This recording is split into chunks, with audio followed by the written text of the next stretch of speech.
That's the future of religion. And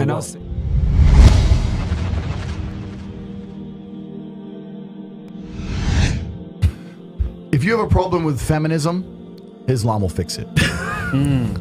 If you have a problem with your wife not obeying you, Islam will fix it. Islam fixes a lot of the problems that men are currently facing. Yeah. The problems we're discussing on this show, Islam fixes all of them, right? That's the first thing about Islam. And I'm not a Muslim, right? If I had to choose a religion, I would, because I live in an Orthodox Christian country, I go to the Orthodox Christian church. I donate $20,000 a month to the church in the country I live in. The church in Romania is very powerful, and I like having church friends. So I give them a lot of money, right?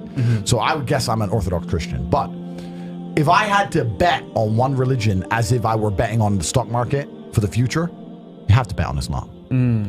Because Muslims are intolerant. And I'm not saying that disrespectfully.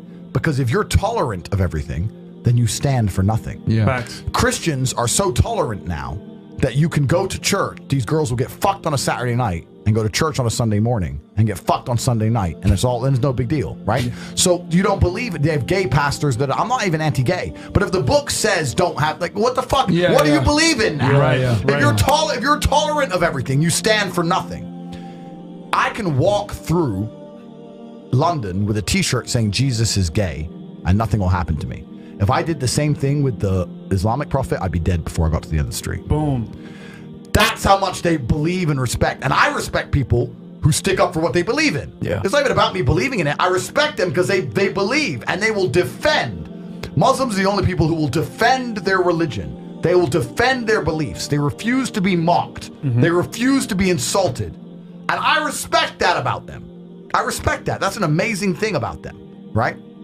And the third point is, and I've been all around the world, some of the best countries in the world today are the first world Muslim nations. Yeah. Qatar, you can go to Qatar, you can fall asleep with $1 million on your lap in the middle of the street. Nothing's going to happen to you. Saudi Arabia as well. You can go to Saudi, nothing will happen to you. You can go to Dubai, UAE, nothing's going to happen to you. They leave their cars parked with the keys inside. It's so safe. Yeah. Wow. Yeah. It's so safe.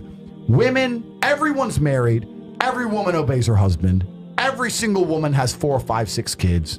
Big families. All the things we're talking about, all the problems we have here, right? They've got none of that. None of it. Because of Islam. Islam keeps society in the role where women obey their man. Women have children.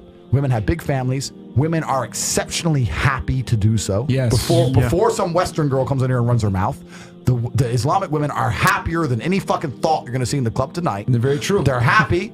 Society is functioning. Their population is growing, because in most Western countries, the population is declining. Yep. Tim Cass was talking about it today. I was talking. We were 2 showed people on the have boat. 1 kid. Doesn't work.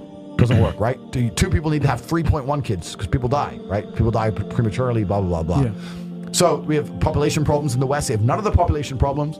Society is functioning, and that's what society is. Society starts at the smallest possible group. You have families, and families make a street, and that street makes a village, and that village makes a town, that town makes a city, and that city makes a country. So if it's broken at the very fundamental level, if its family level's broken, then it's broken the whole way up. Yep. And that's what's happened in the West. And the first world Islamic countries have none of those problems. So if you're going to talk about a belief system that fixes issues, you need to go to Islam. And I will say this that will fix everything. And look, I'm not Muslim, but half my family is Christian, half is Muslim. Sorry to say this, the half that's Christian, they're all divorced. The half that's Muslim, they're still married, hella kids, and they're happy. The wives do serve their husband, the kids understand the roles, and generally they're happy. You're right on that, 100%. So I just have absolute, even though I wouldn't identify as Muslim, I have absolute respect for the ideology, respect for the mentality, respect for the warrior aspect of it. I respect it. They don't play. They don't play. You can't insult their shit. But you can insult the church all day. You can make fun of it. There's a fucking show on Netflix about a gay Jesus. That's a joke, right? Ha ha ha. And what do the Christians do? Nothing. Yeah.